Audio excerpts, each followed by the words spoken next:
So everybody always wants to type celebrities. It's just something they started doing back on TypeWatch or the EIDB like 20 years ago. Okay, and Reese and Hudson were the first people to do it, and putting it in a book that became the way of superficially typing people. Okay, so from this point, people then want to be able to type others quickly. And maybe it can be done, right? There's a skilled typist could potentially type somebody accurately and quickly. I've met people and have felt that I can quickly get a sense of their type. So it's not impossible. It's not something that someone is inconceivable. It's doable.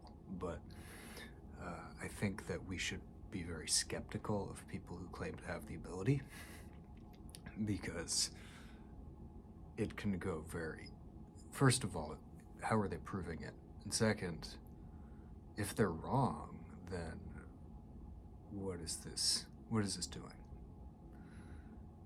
It's turning typing into something external.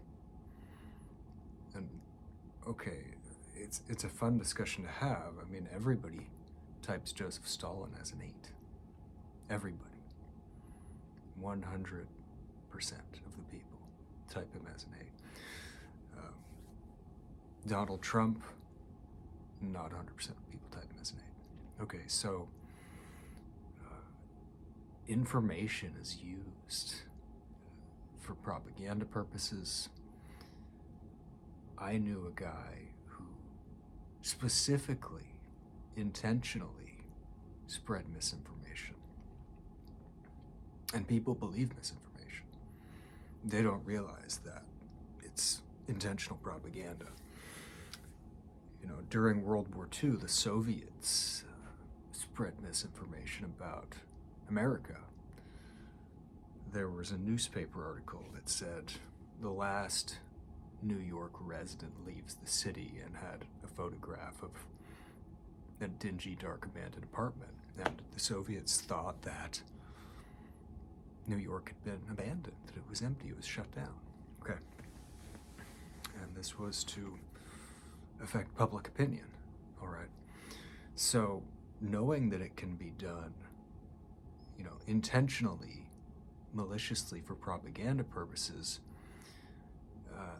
that shows that people can believe things that are not true, right? That it can be spun, misinformation can be spread, and people will believe falsity. Okay, now, on the other end of the spectrum, you have people telling the truth intentionally. All right, now in the middle, you have people telling lies unintentionally with the wrong information. Maybe their intentions are good, supposedly good, that they're trying to tell the truth, or that they think it's true. But it's either unconfirmed, or it's speculative, or that sort of thing. Now, typing other people, a lot of the time falls in that space. I think that for it to really be on the far extreme side of people telling the truth intentionally, as far as typing celebrities goes, it has to be well corroborated, preferably by the celebrity themselves. Otherwise, it's a matter of everybody else agreeing in the Enneagram community that Joseph Stalin, sure, we agree he's an 8, right? And for contemporary people, they're so controversial that everybody has a different opinion on them, because, look, knowing that information can be used, misinformation can be used as a weapon intentionally, knowing that,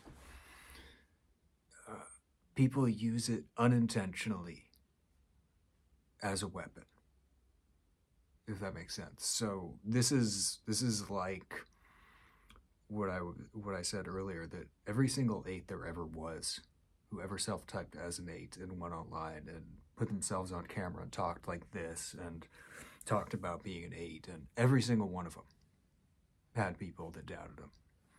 because the 8 is a gate-kept type. That is the pattern. That's the social phenomenon that you need to understand. A little bit like how you need to understand that the Soviets were spreading information about New York being shut down. So there's always going to be some push against people typing as 8s because it's a leftover from someone intentionally doing it. I've seen people intentionally do it, and it's also left over from underlying skepticism, but there was an imbalance as far as the type gatekeeping went. And it followed from what I mentioned before. The 8, the 4, and the 5 all have a different story. The 8 is because 6s supposedly were mistyping as the 8, and 3s were mistyping, and these other aggressive, assertive types were mistyping as 8s, and people thought that was important to rectify, right? Well, you think you're the 8, but I think you should look at the sexual counterphobic 6, or the 3 maybe, So this became the script, and of course then it went the other way because it was an overcompensation after some time, okay? Same with the 4. Same exact thing, right? Exact thing. Same exact thing, except this time for a different reason, but with other types. So it just happens all over the place. I'm not saying that every single person is typed correctly. I never said that. People mistype and they look around and they try different types on, and that's normal.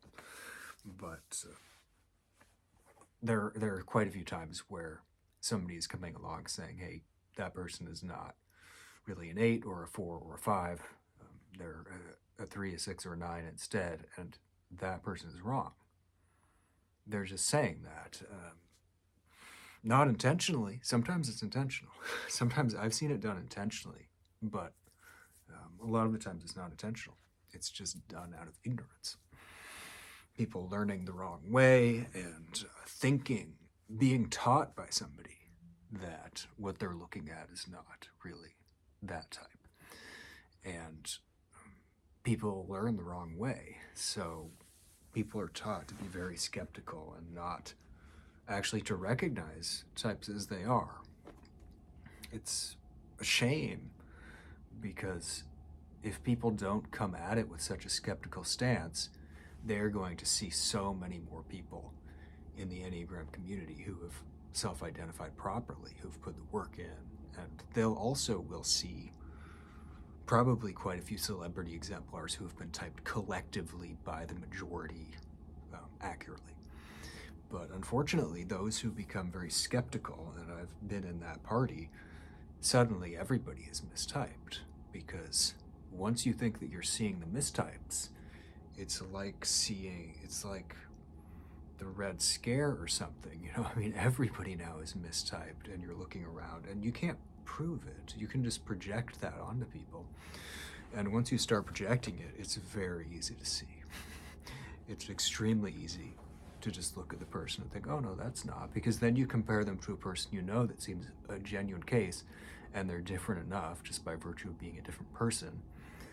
And it happens a lot with contemporary people, because these are hot button issues, whether it's somebody who has a reputation, who's going to talk to you, whether it's somebody in the media who's alive right now. Much more controversial to type contemporary people than Joseph Stalin, or somebody from history from farther back, where people tend to find that everyone agrees on the type. Even then, of course, it could be highly controversial, but I've noticed this. So as long as you know that you have to type yourself, you can form whatever beliefs you want about other people, but don't try to project your opinion onto them. And I would be very skeptical what you believe about them. But if you're going to type yourself, type yourself. Don't listen to other people try to type you. It's for your own protection. You could be badly mistyped, because everybody has a different opinion. They can't all be right. You will hear different ideas from different people, and you could hear a different type from all 9 imaginary people with different views. Okay, so just make sure you're typing yourself. That's the whole point of the Enneagram.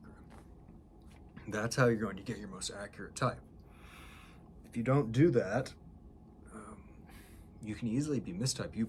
I feel you probably will be mistyped if you let someone else do it, because they don't really know you that well. And often the people that try to type others are very biased. If they're not really working with you and they're just typing based on, hey, just show me a little video clip or let me do it, for fun, they're going to be extremely biased. Those people that type that way often do tend to be sort of gatekeeping people. They might get it right. Okay, they might, but I would say it's quite likely that they're going to get it wrong. And it often causes more harm than good to do that. I would highly, highly recommend against doing it with individual people.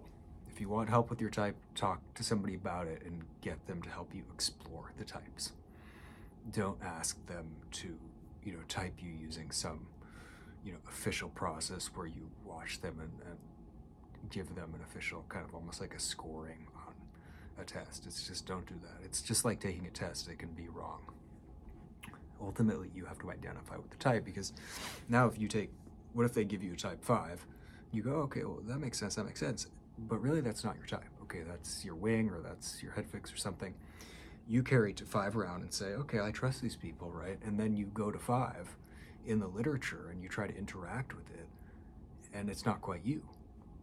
So then you get what's called cognitive dissonance, right? You hold 2 different beliefs in your mind. One is that I must be a 5 because these people have told me that I am. And the other is looking at the literature and going, well, I'm really not that. I don't really sound like the 5 there, but I know it's true. So now we get to another issue, which is how to get over that boundary where you have to discard those people's opinions.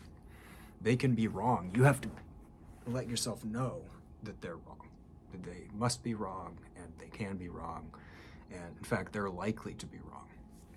Once you do that, then you can look at the other types and say, well, it's actually 6, right? That's the type that makes the most sense to me. They think I'm a 5, but really I'm a 6. And it's just, that's the type, or I'm an 8, or I'm a 1. And everybody has their biases. If you trust those people, often they don't know hardly anything about you. These are people that don't know you at all. Talk to people in your life, and there's an ongoing conversation, and then you can kind of see your type coming out. I used to talk at length with my ex about my typing, and once I finally was very sure I was an 8 and talked to her about it, of course she just wasn't listening anyway, but she would talk back to me, and at first she struggled to see how I could fit into the assertives and not the withdrawns because of whatever, right? I mean, she was trying to use the 2 category test or whatever, and people try to come at it from different angles, but I'm certain that I'm an 8, and I think that she was looking at a lot of SP last and disintegration kind of stuff where I just don't take care of things and I'm neglectful and I cop out, and so she thought that how can this be the assertive trait or whatever. So people have boundaries, little roadblocks where they can't get through and say, well, how could this be this thing, and they just get caught in a loop and they never get to the actual truth out here, and it happens all the time. So keep an open mind.